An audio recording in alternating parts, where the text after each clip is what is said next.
លក្ខណៈដែលបង្ហាញថាអ្នកជាមនុស្សមានសក្តានុពលនិងអាចជោគជ័យនៅថ្ងៃអនាគតថ្ងៃនេះអ្នកគួរតែប្រាប់ខ្លួនឯងថាអ្នកកំពុងក្លាយជាមនុស្សដែលមានសក្តានុពលមិនមែនដោយសារតែអ្នកល្អឥតខ្ចោះទេប៉ុន្តែដោយសារតែអ្នកកាន់កាប់នៅលក្ខណៈសំខាន់ដែលជួយឲ្យអ្នករីកចម្រើនជារៀងរាល់ថ្ងៃទី1អ្នកជាមនុស្សដែលចង់រៀនអ្នកមិនខ្លាចការចាប់ផ្ដើមថ្មីនិងមិនស្ទាក់ស្ទើរក្នុងការសួរអ្វីដែលអ្នកមិនទាន់ដឹងការស្វែងយល់គឺជាកម្លាំងដ៏អស្ចារ្យរបស់អ្នកទី2អ្នកមានការអត់ធ្មត់ទោះបីជាការរីកចម្រើនមិនឆាប់រហ័សក៏ដោយឬរឿងរ៉ាវមិនដំណើរការដោយការចង់បាន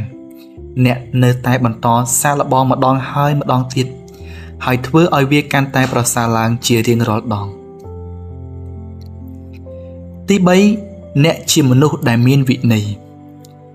អ្នកដឹងថាជោគជ័យមិនមែនបានមកដោយសំណាងទេ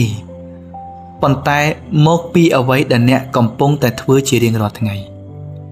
ទោះសូម្បីតែថ្ងៃដែលអ្នកគ្មានកម្លាំងនឹងធ្វើឬក៏គ្មានអារម្មណ៍នឹងធ្វើក៏ដោយ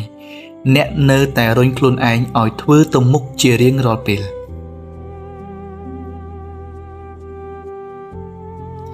ទី4អ្នកគឺជាមនុស្សដែលមានគំនិតវិជ្ជមានអ្នកអាចមើលឃើញឱកាសនៅក្នុងបញ្ហានិងមានសង្ឃឹមនៅក្នុងភាពងងឹតអ្នកមានចិត្តល្អនិងគិតស្រួលស្រាលជាគំនិតវិជ្ជមានជារឿយៗហើយវាក៏អាចបង្កើតទ្វារជាច្រើនដល់អនាគតដ៏ល្អរបស់អ្នកផងដែរទី5អ្នកមានទំនួលខុសត្រូវអ្នកមានឆន្ទៈទទួលស្គាល់កំហុសនិងរៀនពីវានេះធ្វើឲ្យអ្នកក្លាយជាមនុស្សរឹងមាំនិងមានភាពល្អឥតខ្ចោះក្នុងការលូតលាស់ទៅមុខទី6អ្នកមានភាពក្លាហានអ្នកហ៊ានធ្វើអ្វីដែលអ្នកដទៃមិនហ៊ានធ្វើហ៊ានបោះជំហានចេញពីតំបន់ដែលមានផាសុកភាពហើយហ៊ានបង្កើតជីវិតដែលអ្នកប្រាថ្នាចង់បានយ៉ាងពិតប្រាកដ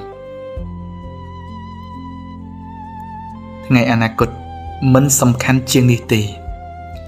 សំខាន់គឺអ្នកកំពុងក្លាយជាមនុស្សដែលអាចបង្កើតថ្ងៃអនាគតនោះបានអ្នកជាមនុស្សមានសក្តានុពលអ្នកកំពុងតែរីកចម្រើនអ្នកអាចជោគជ័យហើយអ្នក